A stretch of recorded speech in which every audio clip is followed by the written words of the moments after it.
Beragam benda pecah belah tersusun rapi di dalam keranjang kayu dengan desain yang menarik. Sejumlah hampers atau bingkisan pun tertata apik ketika pertama kali masuk ke sebuah galeri di kawasan Bukit Besar Palembang, Sumatera Selatan.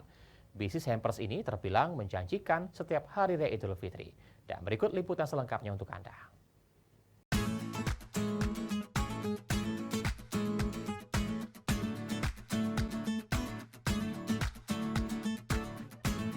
Di kota Palembang, hampers pecah belah paling banyak peminatnya. Hampers pecah belah memiliki banyak ragamnya, mulai dari yang berisikan set alat makan, alat masak, hingga vas bunga.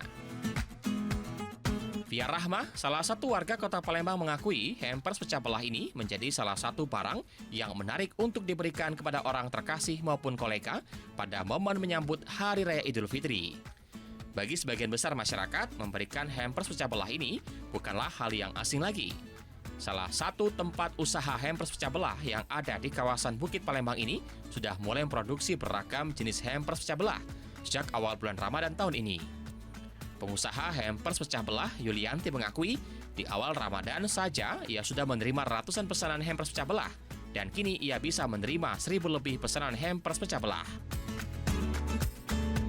Kalau di kita di handmade ya, karena handmade karena ada beberapa yang kita impor dari China atau juga kita langsung ambil dari pabriknya.